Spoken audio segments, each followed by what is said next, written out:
buffs out there. Sporting my nerd. Sorry, 1 second. Never mind. Sorry about that. Okay. Hi. How y'all doing? Sporting my nerd stuff today from The Last of Us.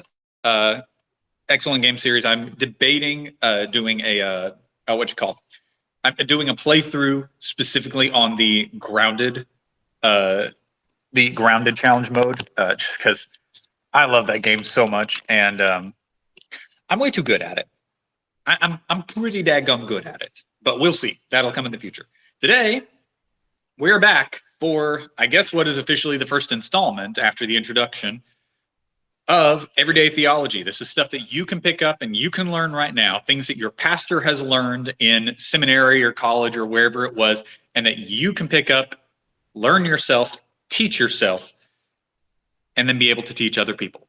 Okay?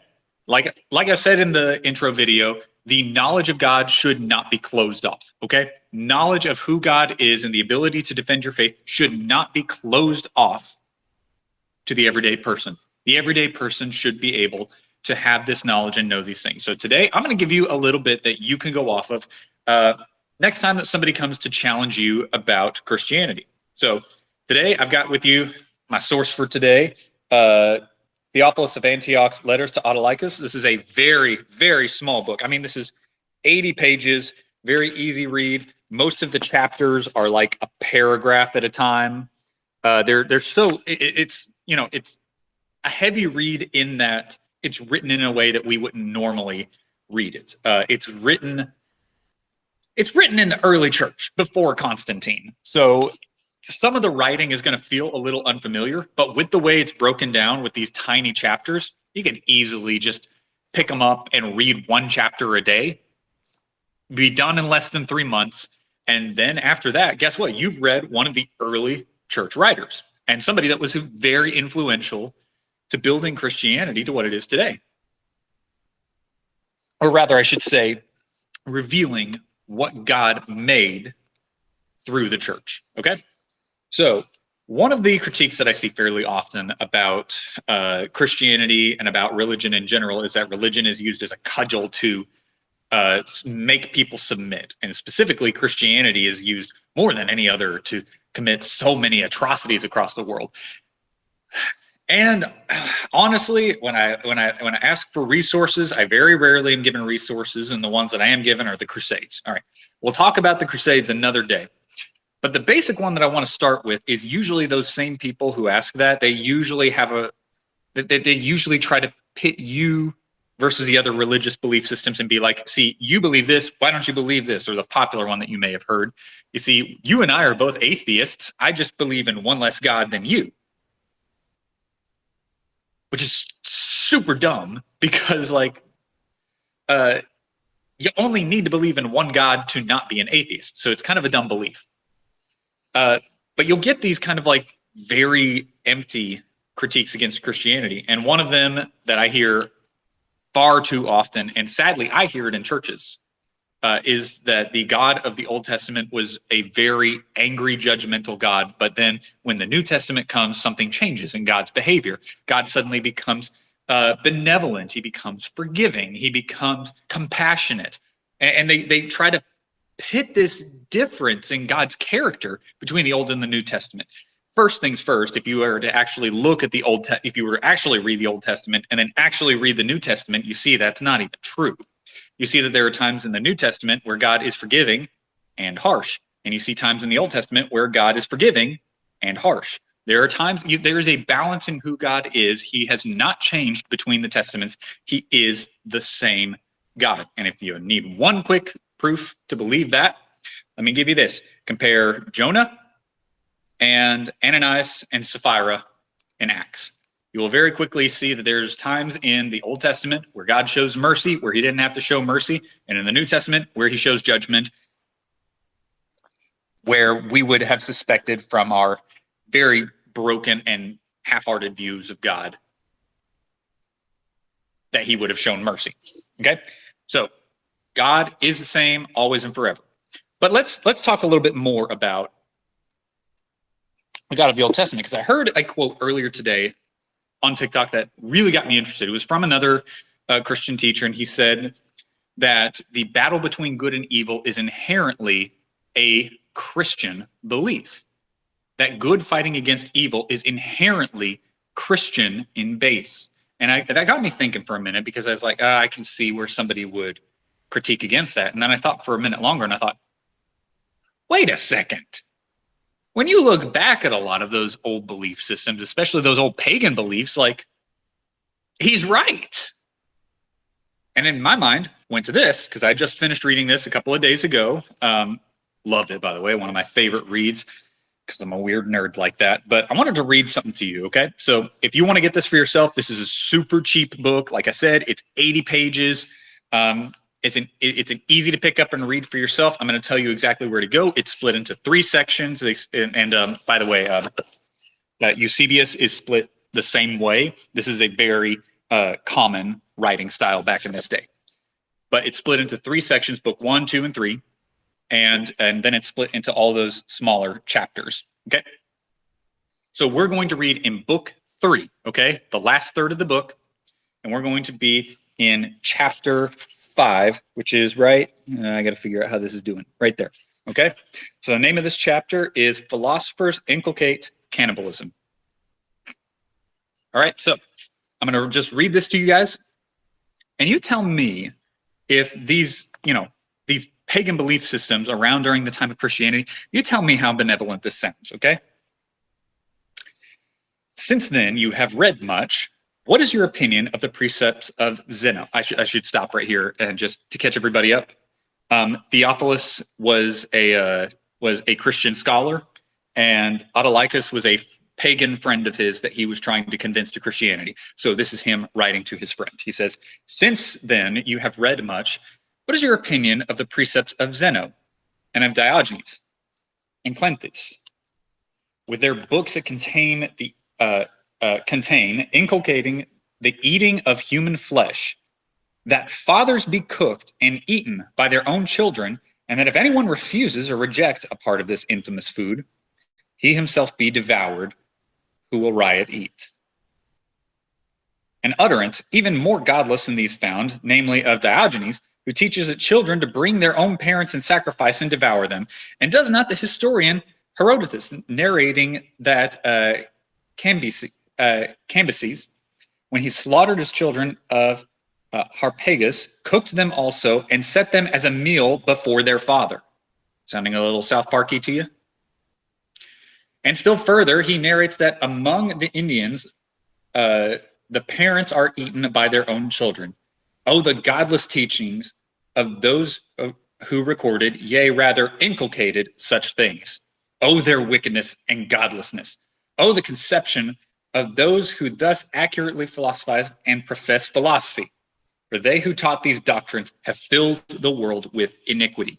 What he's writing is the things that he's seeing on a daily basis. These gods that Autolycus and the others in the Roman Empire are serving, they're evil people. I mean, I don't have to go into the details of the evils that Saturn or Neptune or the other Greek gods committed. I mean, they committed some horrible atrocities. They committed some terrible things. You can research that for yourself. But even the ones that he's just listing here, this is bad stuff. I mean, do you know the God of the Bible doing any of these things? Or teaching that his followers do any of these things? The closest 2 things that you can get that I can think of off the top of my head, you've got God calling Abraham to sacrifice Isaac. And of course, we know the end of that story. Before Abraham actually slays his child, God says, yo, dude, stop. And he offers a sacrificial ram in place of Isaac. All right. And he says, because you have been faithful to me, I will now bless you and make you into a great nation. Okay. This was the sealing of the promise that he made to Abraham. Now that that promise has been sealed and Abraham's faith has been proven, God is also showing for the first time to make himself different than the other gods in the Canaanite area, that he is different. Unlike these other Canaanite gods, some of whom we end up seeing later on in the Promised Land, he doesn't require human sacrifice. He doesn't ask for human sacrifice. He doesn't want human sacrifice. That's what makes him so different from all of these other gods. What makes him so different is all of these other gods require that you do something to please him. You do something that would be considered like, evil. That's the ending of an innocent or seemingly innocent life in order to please him. The sacrificing of children was something that was very common in a lot of these pagan religions in the region of Canaan, the Promised Land. Part of why they were driven out of the Promised Land, the evils that they were committing in the Promised Land. But God in that moment puts himself apart from them.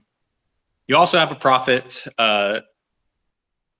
You have a judge later on who promises that the first thing that comes out of his house will be sacrificed to the Lord, and the word, yes, is olah, which is a whole burnt offering. I'll go ahead and flip over to that real quick because I know that somebody's going to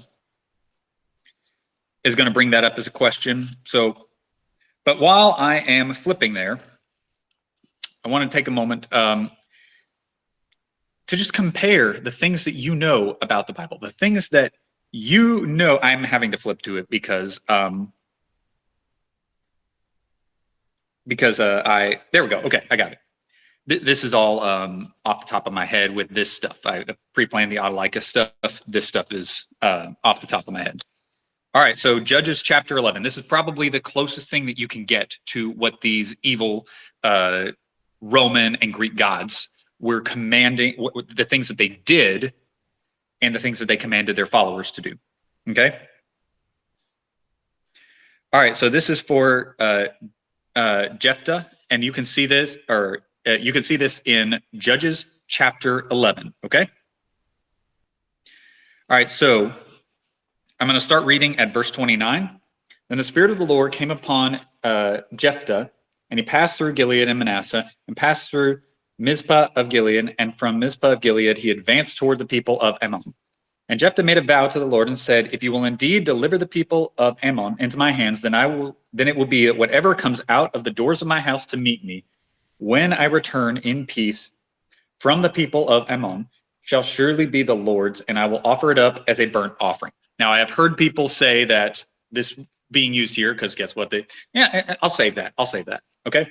So he says that whatever comes out of my house first will be a whole burnt offering. Verse 32. So Jephthah advanced towards the people of Ammon to fight against them, and the Lord delivered them into his hands. And he defeated them from Aroer as far as Minnith, 20 cities, and to Abel Keramim with a very great slaughter. Thus the people of Ammon were subdued before the children of Israel. All right. Yay, God did it. So now he's got to live up to his promise, right? Whatever comes out of his house first is going to get sacrificed. Verse 34, when Jephthah came to the house at Mizpah, there was his daughter coming out to meet him with timbrels and dancing, and she was his only child. Besides her, he had neither son nor daughter. And it came to pass when he saw her that he tore his clothes and said, alas, my daughter, you have brought me very low. You are among those who trouble me, for I have given my word to the Lord and cannot go back on it. Foolish, right? Very foolish. And for people who are saying, there are people out there who say that this is what ends up happening is that he's going to offer her as a servant in the temple. She becomes a temple servant because she later on says in the next verse, my father, if you have given your word to the Lord, do to me according to what has gone out of your mouth, because the Lord has avenged you of your enemies, the people of Ammon. She said to her father, let this thing be done for me. Let me alone for 2 months, that I may go and wander on the mountains and bewail my virginity, my friends and I. Okay, so there's a couple of things happening here. He's not told her about what's happening, okay? He's not told her about what this is. She's being very vague. Do whatever it is that you've said. Let me go and bewail. She may be thinking that this is talking about being offered as a temple servant, and this is part of where the idea of Mary being perpetually a virgin even after the birth of Jesus is because and it's because of a document the Gospel of James, a pseudepigraphal document, meaning not biblical and not accurate.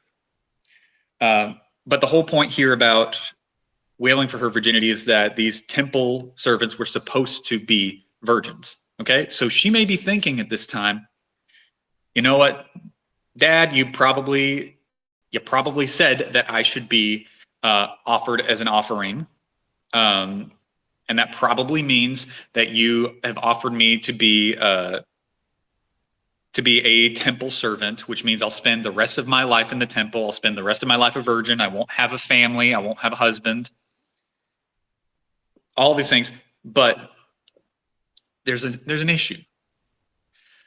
The word in Hebrew is olah, which has one meaning, a whole burnt offering. So you can't get around that. But there's a big issue here. The big issue here is, of course, this is a terrible thing that this servant of God has done, but at the same time, God didn't command this of him. God did not command for him to make this vow or to follow through with it. This is something that was completely done by his own volition. Meaning fallen people do fallen things, okay? This is not something that was commanded of God. God makes no statement about this. God oftentimes in the book of Judges doesn't speak very much compared to other parts of the Bible. And the main thing that gets repeated over and over in the book of Judges is, at this time, there was no king in Israel, and everyone did as he pleased. Here we see Jephthah does as he pleased. He makes a foolish vow to God.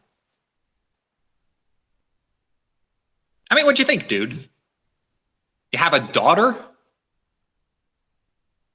You have a daughter in your house, and you promise that whatever comes out of your house, he didn't even know that God wasn't going to deliver him. He made this vow in vain. God might have delivered them even without this vow. And that is the absolute closest you can get to these pagan gods that are described here. These pagan gods that not only do the acts of cannibalism, but in some areas of their belief systems, they encourage it.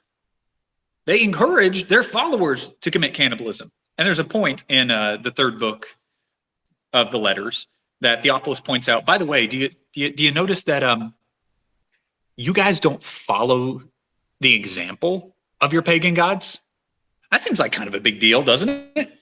Seems like kind of a big deal that if you're going to follow these pagan gods, if you're going to worship them, make sacrifices to them, that you might follow their example.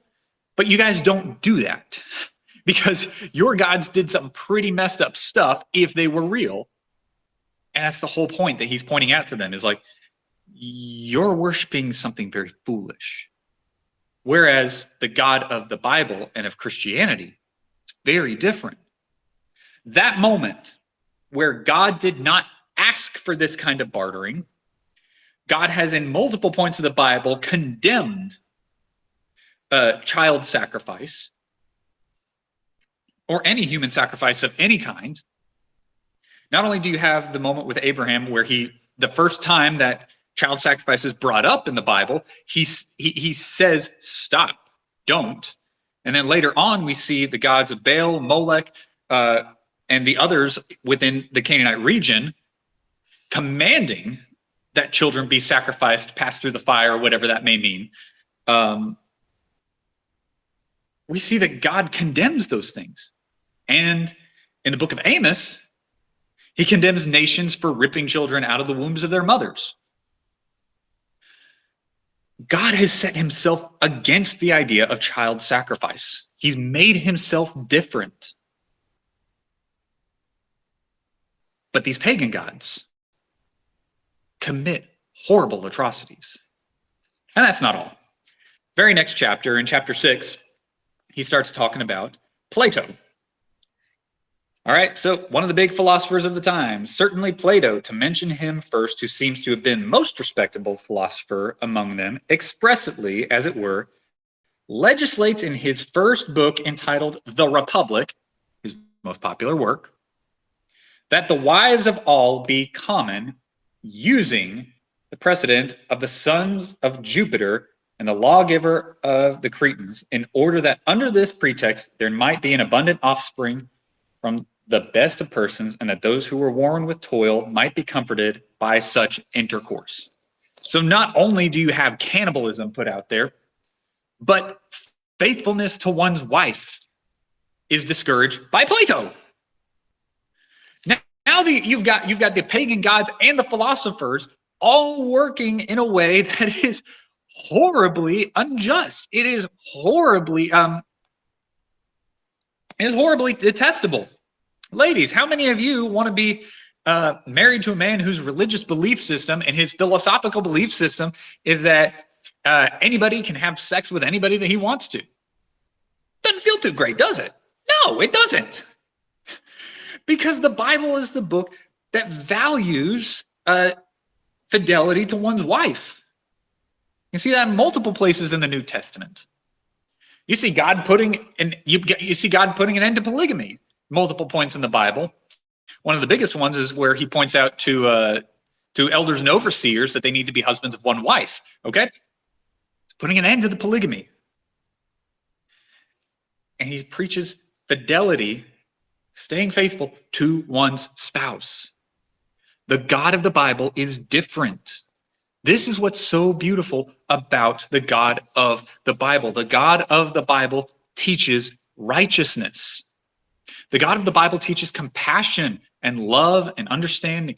The God of the Bible, while punishing sin, because sin needs to be punished, as I tell my youth students all of the time, for God to be good, he has to offer room for mercy and forgiveness, but in order to be good, he also has to eventually punish evil.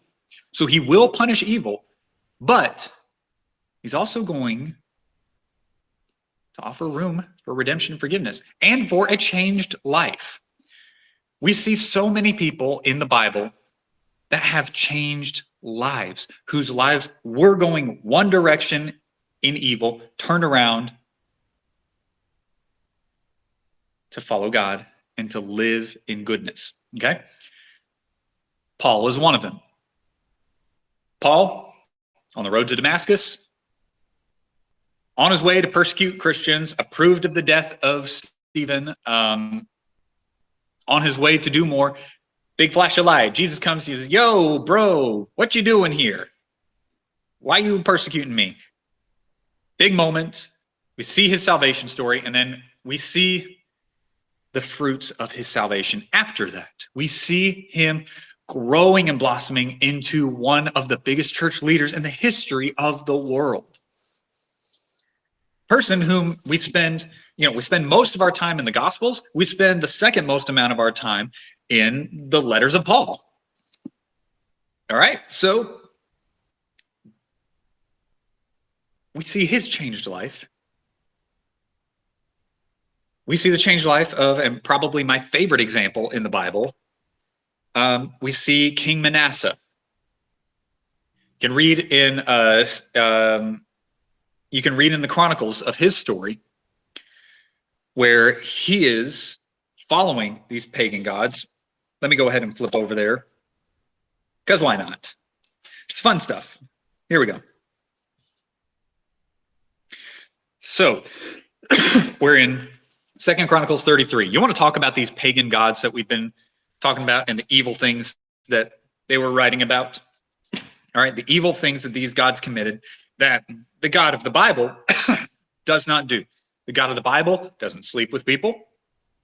The God of the Bible doesn't eat his own children. Okay? Two things right away that we've seen that God both speaks against and doesn't commit himself. Unlike a lot of the pagan gods that they followed, who they're like, yeah, this God did that, but we don't do that. No. God actually is what he commands us to do. And here we see a big example, I think probably what I'm going to close with here, big example of the pagan God versus the God of the Bible. We're in 2 Chronicles chapter 33. Manasseh was 12 years old when he became king, and he reigned 55 years in Jerusalem.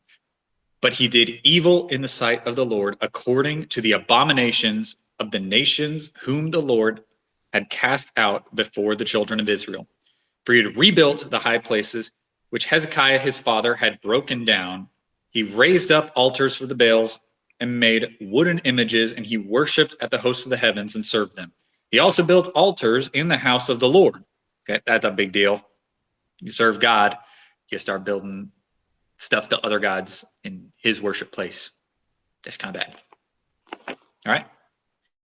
In the house of the Lord, of which the Lord had said, in Jerusalem shall be my name forever. And he built altars for all the hosts of heaven in the two courts of the house of the Lord. And he caused his sons to pass through the fire in the valley of the son of Hinnom. He practiced soothsaying, used witchcraft and sorcery, and consulted mediums and spirits. He did much evil in the sight of the Lord to provoke him to anger. All right. So not only is he evil himself, but he's leading the nation of Israel back into these evil practices. He's leading the nation of Israel back into these evil practices that they escaped from in the past. All right. Next.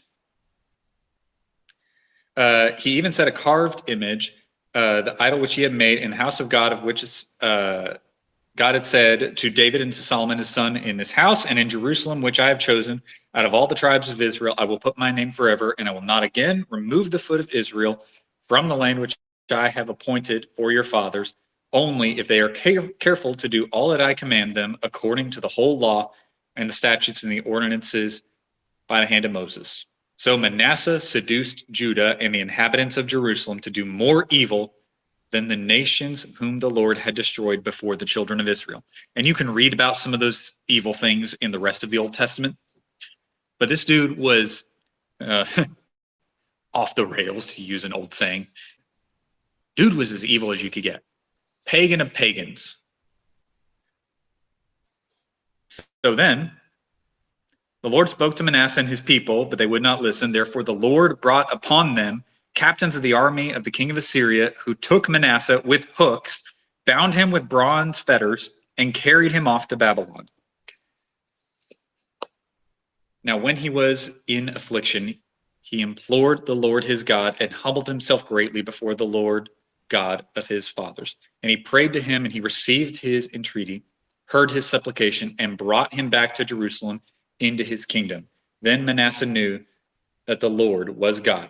After this, he built a wall outside the city of David on the west side of Gihon in the valley as far as the entrance to the fish gate, at an enclosed oval, and he raised it to a very great height. He put military captains and all the fortified cities of Judah. He took away the foreign gods and the idol from the house of the Lord, and all the altars that he had built in the mount of the house of the Lord and in Jerusalem, and he cast them out of the city. He also repaired the altar of the Lord, sacrificed peace offerings and thanks offerings on it, and he commanded Judah to serve the Lord God of Israel. Now here's, of course, we see this huge change where he realizes what he's done. He realizes who God is, and he completely flips the other direction. He went from the torture and potential death of his own children. The sacrifices to the god Molech often ended in death, as people who were passed through the fires would often either die of the heat, or they would die of the infections that they would get after their wounds were starting to heal. This was an evil man, but he calls out to God. God hears him, restores him to Israel, and then he turns around and he starts undoing all of the things that he had done in the past. But of course, the gravest of his sins was the leading Israel astray, because you can see here in verse 17, nevertheless, the people still sacrificed on the high places, but only to the Lord their God. They still were using these pagan altars, which he should have torn down, because he left the door open for the future when the nation would go back to those evil deeds. And his son Ammon, right after him, is going to do more of those evil things, just like he did before God restored him. But it shows you this night and day difference in Manasseh's life. This is why it's my favorite redemption story, because it's so obvious how different his life is before and after following God. And it shows you something about God. God is willing to forgive. More stuff that you can read about in here. God of the Bible offers forgiveness. A lot of these pagan gods didn't and still don't. But God offers forgiveness and compassion because he is good. He is holy. And part of his holiness is being forgiving to those who come to him in repentance. And if God can save Manasseh, God can save you. It should be an easy go-to for you. You can go, I encourage you, for anybody who thinks that they are too far gone for God, read 2 Chronicles 33. If God is willing to save this guy, who not only did evil deeds himself, but led an entire nation astray, if God will restore him and forgive him, you're not too far gone. So stop relying on this excuse that you're too far gone or you're too broken for God to save you. That's just a petty, dumb excuse. Of course God can save you. He's God. He can do what he wants. And he's already shown what he's willing to do. You can trust him because he's different from the other gods. He's different from the pagans that don't, the pagan gods that don't actually exist. He exists. He is good. He actually lives the goodness that he commands us to do. The things that he commands us to do are compassionate, even at the worst. If you were talking, even if you take the critics of Christianity's words on the slavery in the Bible, you compare that to the practices of literally anywhere else in the world, not only at the time, but even today, it's far more compassionate. There is harsh punishments for people who harm their slaves in the Bible. You could even get sentenced to death because God is a God of compassion and restoration. That's something that we've got to remember when we look at his word. He is good. He doesn't do these evil things. He doesn't consume the flesh of children like Saturn. He doesn't command cannibalism like some of these gods that Theophilus was talking about, that Autolycus studies. He doesn't command infidelity like Plato suggests, that everybody should just have sex with everybody's wives. He doesn't do those things because he's good. And the things that he commands are good. Sometimes we may not understand things, but we got to remember, we live with fallen minds. We live with minds that are tainted by sin. He doesn't. He is fully good. And so sometimes there will be some things that we may not understand. But we can look back, we can read the things that he's done. We can be confident in his goodness. That's all I got for right now. Kind of a little scattered one today, but we will have some more structure in later ones. In the meantime, here's what I want you to do. If you guys want to be serious about really, really studying some church history and some theology, go ahead and I'm going to tell you to go ahead and buy both of these. This I think was like $15. You can probably get that for like $5. They're both very cheap. But I want you to get Eusebius especially because there's a lot of things that you can learn about who God is just by reading this. Okay? And so here's what I want you to do, okay? I want you to read chapter 1. It's not the one that I want you to focus on the most because it's just outlining like what the purpose is of this. I want you to read his first book. I want you to read chapter 1, which is, or not chapter 1, chapter 2, which is a little bit longer than most of them. I want you to read chapter 3, chapter 4, and I want you to read chapter 5, okay? Chapters 1 through 5 specifically focusing on 2, okay? 2 is the one that if you don't have time to read all of them, at least read chapter 2 of Eusebius. Sound good? All right, I will see you guys later, and I'll give you guys a more detailed outline of what we're going to be covering in the upcoming weeks. Bye.